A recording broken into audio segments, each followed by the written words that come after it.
ध्रुव जी महाराज को 5 महीने में ठाकुर जी मिले। वहीं हम सुनते हैं कि श्री कर्दम ऋषि को 1000 वर्ष में भगवान मिले, सबरी को सैकड़ों साल में भगवान मिले, और यहां हमको सुनाई देता है कि ध्रुव जी महाराज को 5 महीने में ठाकुर जी मिल गए। और श्रीमद् भागवत में कथा आती है, एक महापुरुष को तो 2 घड़ी में भगवान मिल गए, 2 घड़ी 45 मिनट में। इसका मतलब क्या है? ठाकुर जी का कोई प्रोसेस एग्जैक्ट क्यों नहीं है कि कितना टाइम लगता है उनको मिलने में। कहीं पर 1000 साल निकल जाते हैं, कहीं पर 5 महीने में मिल जाते हैं, कहीं पर 2 घड़ी में ही मिल जाते हैं। और सुनो, 1000 साल बाद में छोड़ो, 2 घड़ी बाद में छोड़ो, 100 साल बाद में छोड़ो, परीक्षित उसका तो जन्म ही नहीं हुआ, गर्भ में ही भगवान मिल गए, गर्भ में ही चले गए भगवान।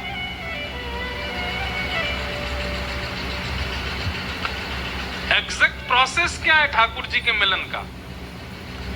वो मिनटों में मिलते हैं, घंटों में मिलते हैं, दिनों में मिलते हैं, महीनों में मिलते हैं, सालों में मिलते हैं, कल्पों में मिलते हैं, युगों में मिलते हैं। कब मिलते हैं ठाकुर जी? इसका स्पष्ट उत्तर केवल एक है, आपकी उत्कंठा पर निर्भर करता है कि ठाकुर जी कब मिलेंगे। उत्कंठा समझते हैं? व्याकुलता, ये मिलन की व्याकुलता। मीराबाई कहती है, दर्शन को मोहे चाव घनेरो, दर्शन को मोहे चाव घनेरो, कब मिल मीत सवेरा, हो कब मिल मीत सवेरा। दर्शन को मोहि चाव घनेरो, चाव मतलब एक्साइटमेंट। लिख लीजिएगा, आप जितने ज्यादा उत्कंठित हैं, जितने ज्यादा चाव में हैं, जितने ज्यादा एक्साइटेड हैं, उतनी जल्दी ठाकुर जी मिलेंगे। हाँ, परीक्षाएं बहुत होंगी, ये बात याद रखिए, विपरीतताएं बहुत आएंगी, रुकावटें आ सकती हैं, लेकिन अपने चाव को डगमगाने मत देना।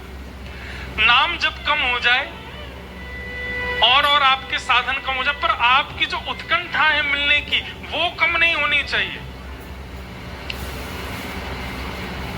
ठाकुर जी के मिलन में उत्कंठा आवश्यक है।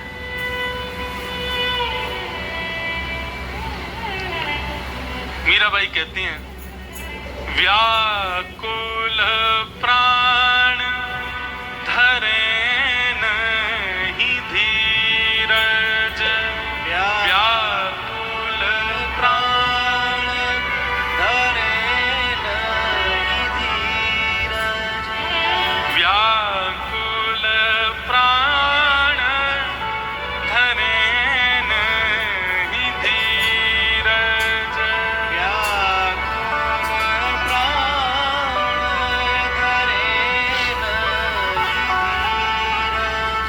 कब देखूं मुख तोरा, गोविंद कब देखूं तोरा, गोविंद कब मिले पिया मोरा,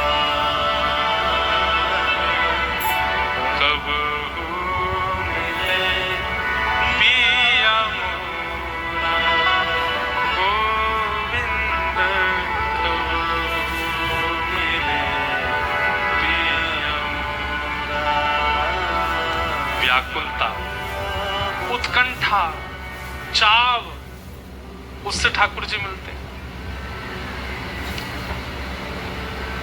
हमारे महाप्रभु जगन्नाथ जी के परम भक्त, उनके वंशज मिले थे परसों तरसों हमको, बंधु महंती, जो कि ना तो धनवान है और ना एक श्रेष्ठ जाति में जन्मे हैं, लेकिन जगन्नाथपुरी से कुछ दूरी पर उड़ीसा के एक गांव में रहते हैं और भिक्षा मांगते हैं। घर घर जाकर के जो मिल जाता है उसी से स्वयं पाते हैं, पत्नी को पवाते हैं, 2 बालक हैं उनको पवाते हैं बस। लेकिन कभी कभी ठाकुर जी इतनी परीक्षा ले लेते हैं कि आज 5 दिन निकल गए और बंधु महंती को पाने के लिए किसी ने भिक्षा नहीं दी है। सब लोग इधर देखो, सावधानी से सुनो।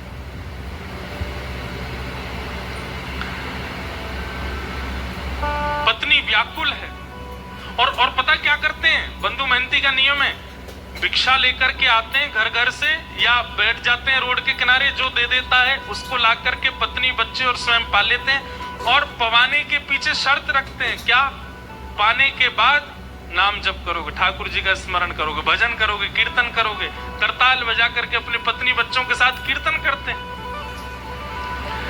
5 दिन हो गए, अन्न नहीं पाया तो पत्नी बोली अब तो अन्न मिला नहीं तो फिर कीर्तन भी नहीं होगा। अन्न मिलेगा तो कीर्तन होगा ना, कुछ खाने को मिलेगा, पेट में जाएगा तभी तो स्वर निकलेगा, तभी तो ताल बजेगी, तभी तो नृत्य होगा, कीर्तन रुक जाएगा। अब बंधु महंती को इस बात की चिंता नहीं है कि अन्न नहीं मिल रहा है, उसको इस बात की चिंता कीर्तन नहीं करेगी। सब जगह जाते हैं, चरणों में गिर गिर करके कहते हैं कि मुझे कुछ दे दीजिए, कुछ घर में बनेगा, ठाकुर जी को निवेदित करेंगे तो फिर कीर्तन नहीं रुकेगा। लेकिन आज ठाकुर जी ने ऐसी परीक्षा ली बंधु महंती जी की कि सप्ताह निकल गया और किसी ने कुछ नहीं दिया।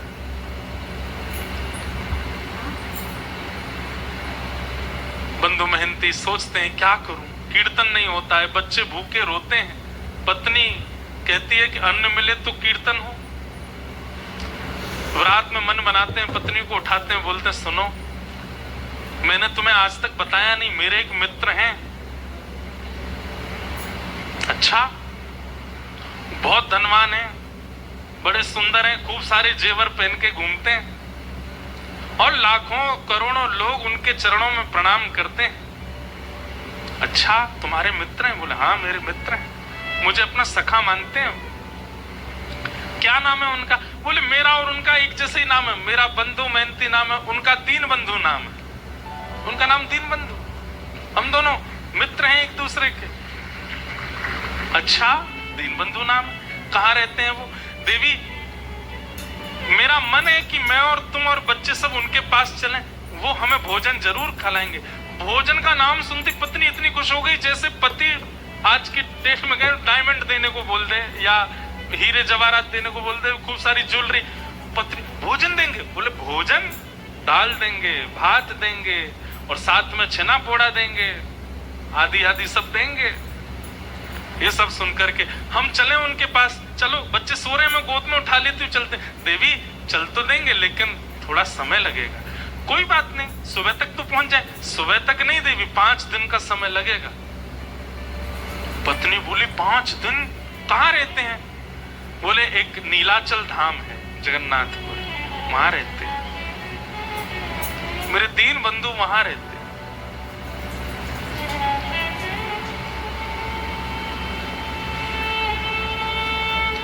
पत्नी से झूठ बोला है, मेरे मित्र हैं।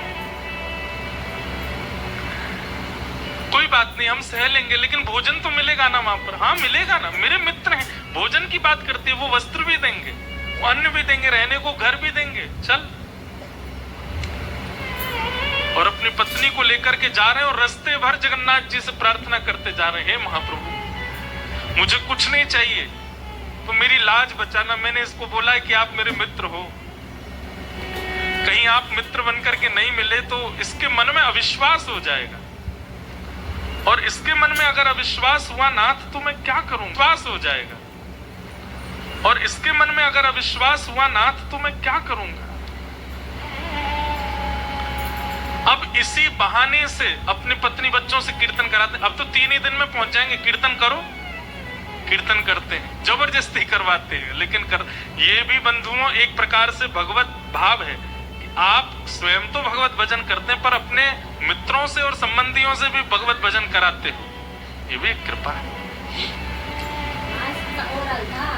ठीक ठीक है, एक दो बार कुभाव से करेंगे तो भी चलेगा, करेंगे तो सही। अपनी पत्नी बच्चों को लेकर के बंदो मेहनती पहुंच गए जगन्नाथपुरी।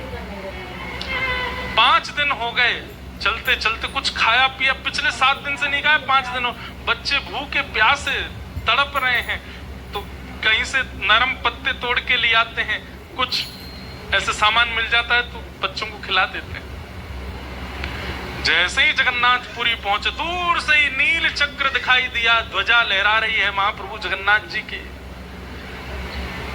देख करके अपनी पत्नी को, देखो वो जो ध्वजा दिख रही है ना, बोले हाँ, उसी के नीचे ही मेरे मित्र बैठते हैं, वो उनके घर की ध्वजा है। बस हम तो, बच्चे तो नाचने लगे, कूदने लगे, पत्नी भी आनंदित हो गई। लेकिन महाप्रभु जगन्नाथ जी का आज तक केवल कथाओं में श्रवण किया था, पहली बार देखने जा रहे हैं बंदो मेहनती, ध्वजा देख करके ही मूर्छित हो गए। पत्नी ने बड़ी मुश्किल से होश में लाए। अब तो ज्यों-ज्यों मंदिर पास आ रहा है, त्यों-त्यों नृत्य कर रहे हैं, और बार बार नृत्य करते करते घबरा जाते हैं, और घबरा कर कहते हैं, महाप्रभु जी आप याद है ना, मैंने मित्र बताया है आपको, किसी और को नहीं दिखाना है, मुझे कोई प्रचार नहीं करवाना, कि आप मेरी पत्नी को बस दिख जाना कि आप मेरे मित्र हो, और दिखना भी नहीं, मैं उसको बोल दूंगा आप बहुत व्यस्त रहे, तो बस भोजन प्रसाद पवा देना, इतना करवा देना, बस और कुछ नहीं चाहिए। महाप्रभु जी के मंदिर पहुंचे, जाने कितनी बार ठाकुर जी की स्मृति में बेहोश हो गए। जगन्नाथ जी के मंदिर में प्रवेश किया, महाप्रभु जी के सामने जैसे ही पहुंचे, आहा, जगन्नाथ स्वामी नयन पथगामी भवतु में, महाप्रभु जी के जब विशाल नेत्रों का दर्शन और ये आजानुलंबित भुजाओं का दर्शन किया, बंदो मेहनती नाचने लगे, दौड़ने लगे भीतर की ओर, मानो जैसे महाप्रभु जी बुला रहे हो। देख, मैंने कही थी ना मेरे मित्र हैं, मुझे देखते देख भुजा खड़ी कर ली इन्होंने, कह रहे आजा गले मिल ले। हाँ भुजा तो जाओ मिल लो, अभी नहीं ना, अभी वस्त्र नहीं धुले मेरे, अच्छे स्वस्थ वस्त्र पहनूंगा, ना धो के तैयार, तब जाऊंगा भीतर। एक लाज तो बचा ली ठाकुर जी, अब दूसरी कुछ प्रसाद पवा देना। ऐसे बंदो मेहनती रात भर बैठे रहे मंदिर के द्वार पर, किसी ने भोजन नहीं पूछा। पत्नी बोली आप तो कह रहे थे कि आपके मित्र भोजन पवाएंगे, दाल भात और जाने क्या क्या आप हमको प्रलोभन दे रहे थे। अरे तू देखा नहीं कितनी भीड़ थी अंदर, कितने लोग बैठे थे वहां पर, अभी सबसे मिल रहे हैं, वो सुबह तक हो जाएंगे, कराएंगे ना हमको। वहीं बैठ करके चिंतन करते जा रहे हैं महाप्रभु जी, कीर्तन करो कीर्तन करो, तो तुम पे तो घूम फिर के कीर्तन आता है, अब तो हम कीर्तन तभी करेंगे जब महाप्रसाद मिलेगा। अर्धरात्रि का समय सब चले गए, और बंदो मेहनती केवल हाथ जोड़ करके रुदन करते हुए ठाकुर जी से प्रार्थना करने, नाथ लाज बचा। और तभी महाप्रभु जगन्नाथ जी एक ब्राह्मण का रूप धारण करके आए, अपनी सुंदर थाल में महाप्रसाद, स्वयं गए रसोई में ठाकुर जी, और जो महाप्रसाद रखा था जगह जगह से हंडियां उतार करके अपने हाथों से महाप्रसाद धर रहे हैं, अपने हाथ से दाल ला रहे हैं, और फिर ढूंढ रहे हैं कौन कौन सी सामग्री कहाँ धरी है। सब जगह से, जैसे कोई थाल, माता थाल लगाती है बालक के लिए, उसको ये अच्छा लगता है ये भी पवा देते हैं, ये अच्छा लगता है ये भी तो महाप्रभु जी देख रहे हैं मेरे को भोग में क्या क्या अच्छा लगता है, वो सब सामग्री ढूंढ ढूंढ के निकाल रहे हैं। कटहल की सब्जी धरो, महाप्रसाद धरो, खिचड़ी धरो, इसमें दाल धरो, ये धरो, सब पूरा थाल अपने हाथों से सजा रहे हैं।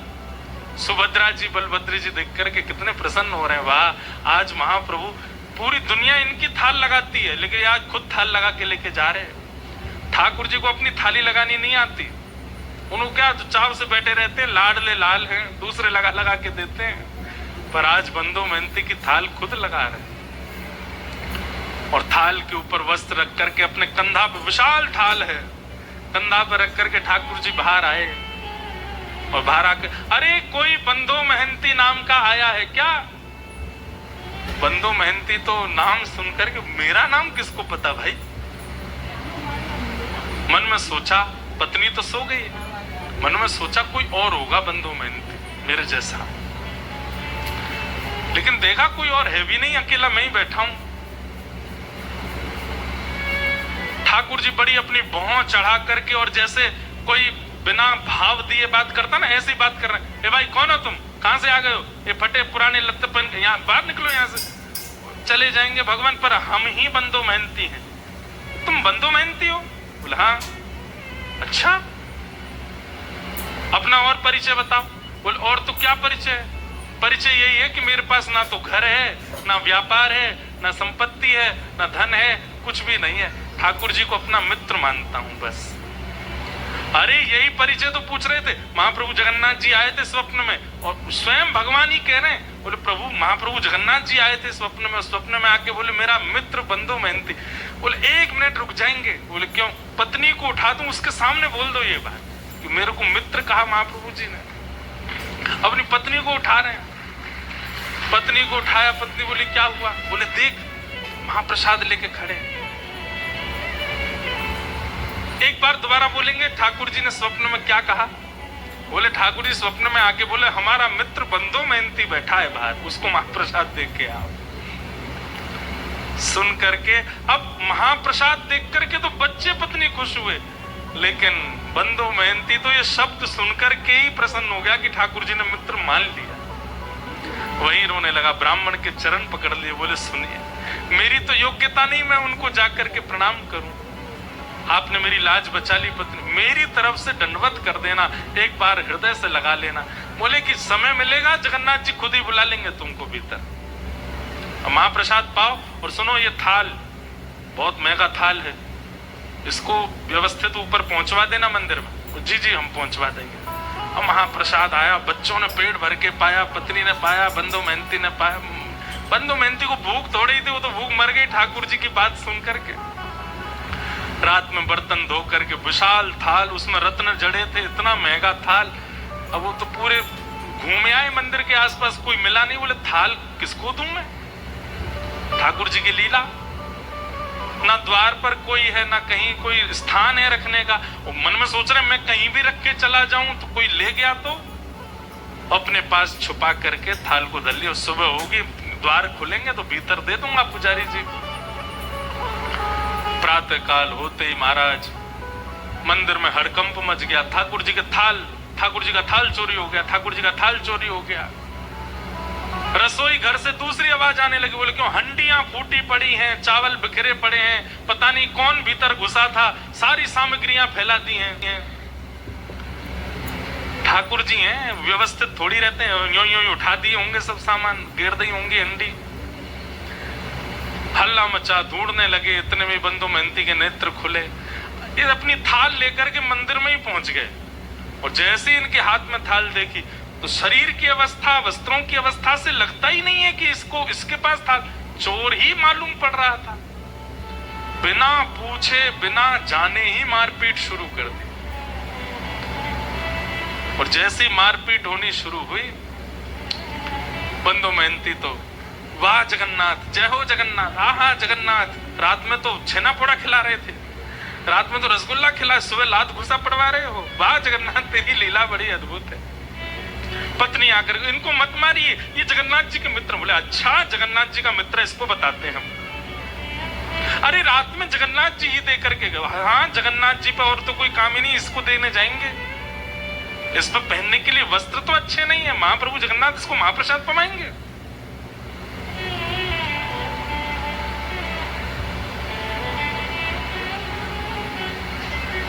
इतना मारा कि बंधु मेहनती बेहोश तो नहीं हुए, पर ठाकुर जी के ध्यान में चले गए। बोले नाथ आपकी लीला, श्रीमद् भागवत में गोपियां कहती हैं मैवं विभोर हति भवान गदितम नृशंसम संत्यज्य सर्व विषयाम तव पाद मूलम। हे ठाकुर जी सब चीज छोड़ करके भक्त आपकी शरण में आता है, लेकिन आप परीक्षा लेने से बाज नहीं आते, आप बहुत परीक्षा लेते हो। बंधु मेहनती चिंतन कर रहा, वाह नाथ आप चाहो तो सब कुछ देते हैं और आप चाहो तो मारते पीटते। ठाकुर जी तुरंत दैतापति राजा के स्वप्न में गए और कहे, बोले मेरा परम सखा बंधु मेहनती यार, तुम्हारे लोग उसको मार रहे हैं, अभी जाओ जाकर के उन लोगों को रोको और उन सबको बताओ। उनका दिमाग नहीं चलता, खुद वो स्वयं नहीं विचार कर सकते। जब मंदिर का ताला नहीं टूटा है, मंदिर के अंदर के सांकर तक नहीं खुली है, तो फिर भीतर से थाल बाहर कैसे चला गया? अरे मानव को ताला तोड़ना पड़ेगा, साकर खोलनी पड़ेगी, तभी वो किसी सामग्री को चुरा सकता है। पर मेरे लिए कोई द्वार नहीं होता, कोई ताला नहीं, मैं जहां चाहूं जा सकता हूं। बता दो, थाल वो नहीं लेके आया, मैं दे के आया हूं। मेरा मित्र बंदोबस्ती आया। राजा ने आकर के सबको रोका, बोले क्यों मार रहे हो? इन्होंने थाल, बोले थाल चुराया, ताला खुला हुआ मिला था क्या? बोले नहीं। बोले रसोई घर में सब सामग्री फैली थी, बोले रसोई के ताले खुले हुए? तो बोले नहीं। बोले भाई जब ताले ही टूटे नहीं तो फिर ये सामग्री बाहर कैसे आई? विचार किया तुमने? स्वयं जगन्नाथ जी देख करके, जगन्नाथ जी की आज्ञा बता करके क्षमा मांगी और महाप्रभु जगन्नाथ जी ने आज्ञा कर दी। बोले आज से हमारे मंदिर में सब जो भी कुछ धन राशि आती है, जो भी, वो सब सेवा बंधु मेहनती को प्रदान करो, इनको हमारे मंदिर की सेवा दे दो। आज तक महाप्रभु जगन्नाथ जी के मंदिर की सेवा उन्हीं के वंशज करते आ रहे हैं। परसों तरसों हमें मिले थे, कोई उनके वंश के ही आए थे, भुवनेश्वर से मिल के गए। कैसे कृपालु है नाथ। परीक्षाएं तो बहुत लेते हैं, लेकिन अपने उत्कंठा को डगमगाने मत देना। बस जीवन में पड़ाव बहुत आएंगे, भक्ति मार्ग में रुकावटें बहुत आएंगी, विचलनता बहुत ज्यादा आवेगी, लोगों के द्वारा बहुत कुछ सुनना पड़ेगा, पर आप अपनी मिलन की जो वो भावना है उसको खत्म मत होने दो, वो यथावत रहने दीजिएगा। ध्रुव जी महाराज को 5 महीने में ठाकुर जी मिल गए और ठाकुर जी ने मिलकर के ध्रुव जी की स्तुति श्रवण करी। ध्रुव जी महाराज ने भगवान की पावन स्तुति गा करके चरणों में प्रणाम करके कहा, भगवान भक्ति मोह प्रवहताम त्वयि में प्रसंगो भूयादनंत महताम अमलाशयानाम ये नांजसोल्वणुमुरु व्यसनम भवाब्धि निश्चय भवत गुण कथामृत पान मत्त। हे नाथ, मुझे आपकी कथा का व्यसन हो जाए, कृपा करके ऐसा अनुग्रह कर दो। भगवान ने ध्रुव के ऊपर कृपा की। 36,000 वर्ष तक ध्रुव जी ने पृथ्वी पर राज्य किया। तत्पश्चात ध्रुव जी महाराज श्री भगवत धाम को प्रस्थान किए और भगवान ने उनको एक नवीन लोक बना करके दिया जिसका नाम ही है ध्रुव लोक।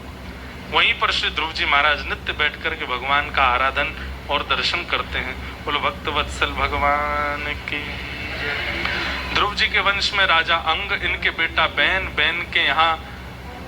बैन के ही यहाँ भगवान पृथु हुए और पृथु महाराज ने 10,000 कान मांगने का वरदान मांगा। ऐसे सब क्रम सुनाए गए। तत्पश्चात ऋषभदेव महाराज जी का चरित्र सुनाया, जिनके वंश में श्री भरत जी हुए, जो कि अपने तृतीय जन्म में भरत जी महाराज दूसरे जन्म में हिरण बने, तीसरे जन्म में जड़ भरत बन करके आए और रहुगण राजा को इन्होंने ज्ञान उपदेश किया। अद्भुत कथा यहाँ पर सुनाई गई। भूगोल खगोल का वर्णन किया, नरकों का वर्णन किया गया। सब कथाओं को हम प्रणाम मात्र करते और वृत्रासुर की कथा सुनाई गई, जहाँ पर 4 श्लोक वृत्रासुर ने भक्ति प्रधानता के गाए हैं। भक्ति पथिकों को ये 4 श्लोक याद होने चाहिए। कौन कौन से? श्री अनेक बार हमने इनका विस्तार किया है।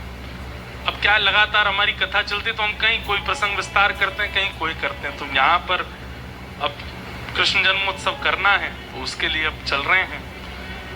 वृत्रासुर ने 4 स्तुतियां श्लोक गाई हैं, उनकी बड़ी प्रधानता है। अहम हरे तब पादई कमूला दासानुदासो भवतास्म भूय मनस्मरेता सुपतेर्गुणांस्ते गृणीत वाक्कर्म करोतु काय न पृष्ठम न च पारमेष्ठम न सार्वभौमं न रसाधिपत्यम न योग सिद्धिरपुनर्भवं वा समंजसत्वा विरहय्यकांक्षे अजात पक्ष इव मातरं खगा स्तन्यं यथा वत्सतरात् सुधार्था प्रियं प्रियैव विषितं विषन्ना मनोरविन्दाक्ष ददीक्षते त्वां तमश्लोक जनेषु सख्यं संसार चक्रे भ्रमतस्य कर्मभिः त्वन्मायया आत्मजजादरागहे स्वासक्त चित्तस्य न नाथ भूया। इस प्रकार श्री वृत्रासुर ने भगवान की स्तुति गाई, प्रहलाद जी का पावन चरित्र सुनाया गया। हिरण्यकश्यप नाम के राक्षस के यहाँ पर भक्त प्रहलाद का प्रादुर्भाव हुआ। भगवान को जब कृपा करनी होती है तो विपरीत परिवार में भी भक्तों को जन्म दे देते हैं। लेकिन आजकल के कलयुगी जीव भक्त बालकों को पाकर के मन में विचार करते हैं कि भैया संसार में कैसे रहेगा। लेकिन आप लोग यही मानिएगा कि आपके पूरे खानदान में कोई भक्त नहीं हो, एक भक्त बालक हो जाए तो महाप्रभु जगन्नाथ जी ने पूरे कुल को चुना है उद्धार करने के लिए। उसका सम्मान कीजिए, उसकी स्थिति को समझिए। आज भी कोई सुबह मिलने आए थे, उनमें भी एक छोटी सी लाली बेचारी, उसके लिए भी उनकी माता जी बोल रही थी कि इनके परिवार में कोई और इनकी भावना को समझता नहीं। बंधुओं, एक भक्त यदि कुल में उत्पन्न होता है तो ठाकुर जी की कृपा से होता है। आपने कोई प्रयास नहीं किया। कई जगह ऐसा होता है दादा दादी भक्ति कराते हैं, माता पिता भक्ति कराते हैं, तब बालकों में भक्ति जागृत होती है। पर कई जगह ऐसा होता है किसी में भक्ति नहीं है, लेकिन वो बालक बचपन से वैष्णव भक्त हो जाता है, अपने आप उसकी रुचि कथाओं में बढ़ने लग जाती है। इसका मतलब है ठाकुर जी ने चुना है। ठाकुर जी चाहते हैं कि आप भक्ति भाव में आओ। आजकल बहुत सारे बालक ऐसे मिलते हैं जो सब काम करते थे, लेकिन अचानक से कोई रील ऐसी देख ली, कोई वीडियो ऐसी उनके सामने आ गई, उसको देख लिया, महाभागवत प्रसंग सुन लिए, बस वो प्रसंग सुनते ही उनके चित्त में परिवर्तन आने लगा। जिनका मैं बात बता, बंदो मेहनती के जो परिवार के परसों हमें मिले, वो भी बता रहे थे, बोल महाराज जी हम सब कुछ चलता था जीवन में परिवार में, लेकिन 2 वर्ष पहले कोई ऐसी क्लिप देख ली, ऐसा भाव सुन लिया कि बस तब से सब छोड़ दिया। वचनों में बहुत ताकत है। मुझे ऐसा लगता है कलयुग में परमात्मा कहाँ है? वाणी में। वाणी में परमात्मा विराजमान है। ये वाणी चाहे तो व्यक्ति को साधक बना दे, और यही वाणी चाहे तो व्यक्ति को महाकुकर्मी बना दे। वाणी चाहे तो व्यक्ति को जीवन उद्धार करने के मार्ग पर पहुंचा दे, और वाणी चाहे तो आत्महत्या करने पर मजबूर कर दे। वाणी ही श्री कृष्ण है। आज पूरी सृष्टि का संचार वाणी से हो रहा है, और उस वाणी में अगर नाम विराजमान हो जाए तो उस वाणी से कितनों का अध्यार हो जाएगा। तो किसी कुल में यदि भक्ति नहीं है और वहां एक भक्त का आगमन हो जाता है तो इसका मतलब भगवत कृपा करके वहां आएंगे। 2 प्रमाण दे रहे हैं हम। पहला, रावण के पूरे कुल में कोई भक्त नहीं है, लेकिन परम भागवत श्री विभीषण जी हो गए। रावण की वजह से लंका की पृथ्वी पर राम जी के चरण नहीं पड़े हैं। विभीषण ने इतना नाम जप किया है, इसलिए हनुमान जी भी गए हैं, राम जी भी गए हैं, लक्ष्मण जी भी गए, पराम्बा जगदम्बा श्री सीता जी भी विराजी हैं। क्यों? क्योंकि एक वैष्णव वहां रहता है। एक वैष्णव के नाम गुणगान की वजह से पूरा राम दरबार इकट्ठा हो सकता है लंका में, और यहाँ एक वैष्णव के नाम गुणगान से भगवान खम्भ भेदन करके नृसिंह बन के प्रकट हो जाते हैं। हम यहाँ पूरे दिन घर सजाते रहते हैं, ठाकुर जी कभी तो आओ, ठाकुर जी हमारे घर में पधराओ, इत्र लगाते हैं, चौक पुराते हैं, गोबर से लेपन कर देते हैं, सजाते हैं, ठाकुर जी आते ही नहीं। लेकिन विपरीत अवस्था के परिवारों में एक भक्त यदि पुकार करता तो ठाकुर जी पहुंच जाते हैं। इसका मतलब क्या है? उसकी पुकार में सामर्थ्य है ठाकुर जी को बुलाने की। हमारी पुकार अभी उस योग्यता से हुई नहीं। प्रहलाद विपरीत परिवार में जन्मे हैं। अरे दूर दूर तक कोई व्यक्ति ऐसा नहीं है जो भगवत। मैं एक बात कथा में कहा करता हूं, माताजी डॉक्टर हैं, पिताजी डॉक्टर हैं, भैया डॉक्टर हैं, चाचा डॉक्टर हैं, दादाजी डॉक्टर हैं, तुम भी डॉक्टर बन गए, कोई बड़ी बात नहीं है। लेकिन माताजी डॉक्टर नहीं, पिताजी नहीं, दादाजी नहीं, चाचा नहीं, दूर दूर तक खानदान में, और तब आप डॉक्टर बन जाओ तो आपके चर्चे बुआ फूफा के खानदान तक होते हैं। अरे भाई उसको देखा डॉक्टर बन गया। जहाँ सभी डॉक्टर होते हैं वहां आप भी बन जाओ तो पता नहीं तुम भी डॉक्टर ही होंगे, सब डॉक्टर, हाँ हम भी डॉक्टर हैं। वहां तो ऐसे जैसे मानो भंडारे में डॉक्टर बन गए हम, ऐसा लगता है।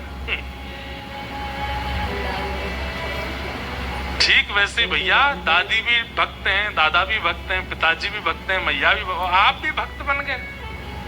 उसमें इतनी पूछ वाली बात नहीं है, लेकिन सब विपरीत हैं, तब आप भक्त हो। उस समय महाप्रभु जगन्नाथ जी को स्मरण किया करो, ये आपकी कृपा है। आप चाहते हैं कि मैं नाम गाऊं, इसलिए गा रहा हूं। इसलिए विपरीत अवस्था में जब कोई वैष्णव भक्त बालक होता है, उस पर भगवत कृपा है। श्री प्रहलाद जी महाराज हिरण्यकश्यप के यहां पर जन्मे। पिता के पूछने पर नवदा भक्ति का प्रवचन सुनाया तो पिता को क्रोध आ गया। किसने सिखाया तुझे? गुरुकुल में तो पढ़ाते नहीं। गुरुकुल के गुरुजी ने कहा कि ये तो गर्भ से ही सीख के आया है, हमने कुछ नहीं सिखाया इसको। आज क्रोध में भर करके प्रहलाद को पकड़ लिया हिरण्यकश्यप ने। अनेक प्रयास किए लेकिन नहीं मार पाए। तब अंत में कहा, बोले पहले तेरा हरि मरेगा फिर तू मरेगा, बता तेरा हरि कहाँ है? प्रहलाद जी महाराज बोले, पिताजी कहाँ नहीं है, सब जगह, कण कण में उनका निवास है। खम वायु अग्निम सलिलम महिम च ज्योतिम से सत्वानि दिशो द्रुमादीन सरित समुद्रांश हरे शरीरम यत्किंच भूतम प्रणमेत अनन्यम। यदि आप लोग जगन्नाथपुरी जाते हैं तो हमारी कई एक बात मानिएगा, महाप्रभु जगन्नाथ जी का दर्शन करो, विमला देवी का दर्शन करो, गोपीनाथ जी का दर्शन करो, लक्ष्मी मैया का दर्शन करो, और महाप्रभु जी के मंदिर के ठीक पीछे जहां एकादशी जी हैं वहीं ऊपर नृसिंह भगवान भी, उनका भी दर्शन किया करो दक्षिण द्वार के पास।